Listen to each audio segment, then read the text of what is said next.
जय श्री राम। आप सभी को जय श्री राम। दिवाली की बहुत बहुत शुभकामनाएं। तो हमारा व्लॉग शुरू हुआ है छोटी दीपावली से। छोटी दीपावली के शुभ अवसर पर इसके पापा ने घर पे लगा दी थी लड़ी और घर का लुक कुछ चेंज हो गया था, आप देख सकते हैं। और हमने भी अपनी एक वीडियो बनाई लेकिन कोशिश नाकाम हुई। उसके साथ वीडियो के साथ हमारी फ़ोटो नहीं बन पाई। फिर बारी आई दिए डेकोरेशन की, और दिए डेकोरेशन करने के बाद सोचा कि चलो सब कहीं हम लगा देते हैं, अब दिए जला देते हैं, कोई तुलसी के पास, कोई किचन में, कोई कहीं। तो दिए सजा दिए थाली के अंदर और सब कहीं लगाया, खाना बनाया, खाना खाया। सुबह होती है नई दीपावली, बड़ी दीपावली के साथ ये नहा धो के एकदम चकाचक रेडी हो गया था कि मम्मा आज तो मेरे को न्यू वाले शूज़ पहना दो। हमारी कनक भी बिल्कुल तैयार हो चुकी थी, बट दुपट्टा नहीं टाई किया था। दुपट्टा बाद में करेंगे बहन, पहले आप हमें डांस करके दिखाओ। तो इन्होंने किया, राम आएंगे उसके ऊपर डांस। डांस करते करते सोचा आप करो डांस, अब हम करते हैं तैयारी चूल्हे लिपने की, क्योंकि ये एक बहुत अच्छी चीज़ होती है। ये हमारे यहाँ तो चूल्हा लिपने के लिए होता है, ये होली दिवाली पे। क्या आपके यहाँ भी होता है चूल्हा लिपना होली दिवाली के ऊपर? कमेंट करके ज़रूर बताना, और वीडियो को लास्ट तक देखना। और एक गुड न्यूज़ भी मिलेगी साथ में आप लोगों को। उसके बाद सारा घर साफ़ सुथरा करने के बाद एक पूरा ओवर लुक देखा घर का। आप भी हमारे साथ देखिए। तो सबसे पहले शुरुआत करी बाहर से। बाहर का एकदम साफ़ सुथरा था, कोई दिक्कत नहीं आ रही थी। उसके बाद पहुँचे सीधे बैठक के अंदर, जहाँ पे इसके पापा को गिफ्ट मिला था, शिव परिवार। शिव परिवार देखो कितना अच्छा लग रहा है देखने में, बहुत ही लाजवाब। तो शिव बाबा की कृपा आप सब पे बनी रहे। फिर पहुँचे सीधा अंदर। अंदर जाने के साथ साथ देखते गए कि कहीं कूड़ा कचरा रह ना जाए। फिर एकदम साफ़ सुथरा करके बढ़िया वाला चकाचक कर दिया था। झूमर लगाए थे, दो दो झूमर देखने में इतने अच्छे लग रहे थे कि बस मन कर रहा था कि देखते रह जाओ। ये एक पहला वाला, फिर दूसरा वाला अंदर लगाया था, इसके पापा ने दोनों लगा दिए थे। देखने में सुंदर, उतने ही लगने में भी सुंदर लग रहे थे। फिर उसके बाद मैं अंदर देखा ये दोनों क्या कर रहे हैं। ये दोनों उछल कूद करके डांस करके, कोई लेट रहा कोई बैठ रहा है। सीधा पहुंच गए अपने काम पर। काम क्या करना था अभी बताती हूँ, आप लोग देखें। फिर उसके बाद सोचा कि चलो ये सारा काम ख़त्म हो गया, भगवान का आशीर्वाद लेके, माता लक्ष्मी की कृपा रही तो अगली बार भी दिवाली इतनी अच्छे तरीके से बनाएंगे। फिर हमारे घर को स्पेशल गेस्ट आया। कौन आया भाई हमारे घर स्पेशल गेस्ट? देखिए, तो बच्चों की माँ जी आई थी हमारे घर, कविता मौसी हमारे घर पे आई, और ये गोलू को साथ लेके आई। ये इतना थक चुका था कि देखो सीधा लेट रहा था। और मैं सीधा इनके लिए चाय पानी बनाने चली गई और इनके साथ कुछ देर बात की। फिर काफ़ी देर बात करने के बाद इनका टाइम हो गया घर जाने का। बोले कि बेटा अब तो घर जाना पड़ेगा, आप लोगों से मिल लिए, बात हो गई। तो मैंने कहा चलो ठीक है। फिर बारी आती है घर को सजाने के लिए। एक बार रंगोली बनानी स्टार्ट की दी हमने, सारी ख़राब कर दी, सारी मेहनत बेकार। फिर दोबारा से स्टार्ट करने की सोची तो ये कीप के अंदर पता नहीं क्या हो गया, ये चल के नहीं दे रही थी। मैंने कहा आज पता नहीं रंगोली बनेगी कि नहीं बनेगी, पर कोशिश करने वालों की कभी हार नहीं होती, एक ना एक दिन तो सफलता मिल ही जाती है।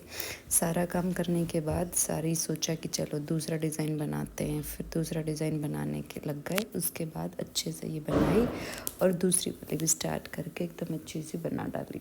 तो ये करने के बाद सोचा चलो अब इसके पापा आएंगे, ट्यूशन वाले बच्चों की तो आज छुट्टियाँ हैं ही, तब तक मैं और कुछ काम कर लेती हूँ। ये सब कुछ किया। ये वाली मैंने दूसरी रंगोली बनाई थी, बड़ी मेहनत करके, गुस्सा भी आ रहा था पर कोई बात नहीं, बच्चा है, सबके बच्चे ऐसे ही कर देते हैं। ये सब कुछ करने के बाद सोचा चलो अब अगला काम करते हैं, खाना बनाने की तैयारियाँ।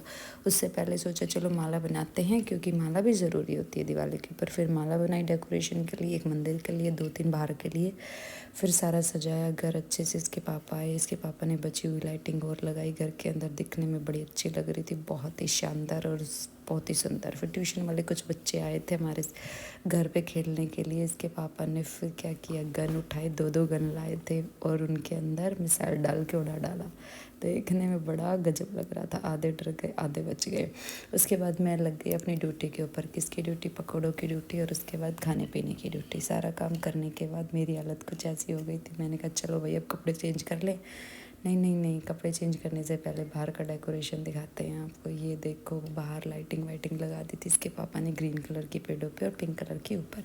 कनक अपनी रंगोली बना रही थी, तीसरी बार दी हमने फिर से ख़राब कर दी। फिर से एक और उसके बाद एक और कोशिश करी और दूसरा भी बनाया। फिर इसने उसको बहुत ज़्यादा डांट लगाने के बाद फिर एक स्वास्तिक की लास्ट में एक फूलों की रंगोली बनाई। मैंने कहा चलो कोई बात नहीं। फिर रात हो गई थी, रात को फिर दिए वगैरह जलाने के लिए सोचा चलो बत्तियाँ बना लेते हैं। मेरा खाने का काम क्या था, ऑलमोस्ट बन चुका था। दूसरे वाले पकौड़ों को बनाने की बारी थी। वो सब कुछ करने के बाद ताऊ जी आए, बोले कि लाओ भाई 2 दिए दे दो मेरे को भी, मैं खेत में जा रहा हूँ, दिए जला के आता हूँ। उनको दिए देने के बाद सोचा चलो अब खुद की भी तैयारी स्टार्ट कर लेते हैं। फिर खुद के दिए वगैरह लगाए और सारे के सारे एक थाली में सजाए। चलो अब डेकोरेशन करते हैं, जोत का समय हो चुका है। उससे पहले हमें दिए लगाने थे। दिए लगाने के लिए मैं ऊपर चली गई इनकी मदद करने के लिए। ये पहले से दिए लगा रहे थे।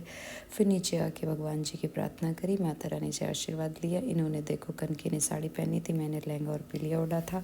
उसके बाद आती है बारी पटाखे चलाने की। पटाखे चलाना ज़रूरी उतना ही है जितना ज़रूरी जोत करना दिवाली के ऊपर। दिव्यम शुरू में तो डर रहा था कि मुझे नहीं चलाना, लेकिन लास्ट में इसका डर इस तरह घुल गया कि मैं तो चलाऊँगा अब। फिर उसके बाद ताऊ जी आते हैं, ताऊ जी को मिठाई खिलाते हैं। ताऊ जी हमारे को आशीर्वाद देते हैं, अपने जोत पे आशीर्वाद लेते हैं और हमें भी देते हैं। कुछ देर बात करने के बाद उनसे फिर बारी आती है चाची वाची हर के घर जाने की। उनके घर गए, ताऊ जी हर के घर गए। फिर लास्ट में आते असली चीज़, फिर इसके पापा एक गन मेरे लिए भी लाए थे। मैंने कहा अब मेरी बारी है मिसाइल्स चलाने की। भाई पहली बार लाइफ में गन शूट किया है, देखो कितना अमेजिंग गिफ्ट मिला दिवाली के ऊपर। बहुत अच्छे से फिर सारे पटाखे वगैरह चलाए। फिर खाना खाया बैठ के। फिर कुछ देर बातें की, बात करने के बाद फिर कुछ फ़ोटो सेशन करा। फिर बच्चों को सुलाया। सोते सोते करीब 10:30 बजे बच्चे सोए। 11 साढ़े 11 बजे जाके बिस्तर मिला हमें भी। फिर बारी आई दोनों में चैलेंज करने की कि दोनों में कौन अच्छा पटाखे चलाता है। मैं ज़्यादा चलाती हूँ, गन अच्छे से है इसके पापा। कंपटीशन हुआ तो मेरी हार तो होनी ही थी, इसके पापा जीते। तो यही हमारी दिनचर्या थी। कैसी लगी आप लोगों को?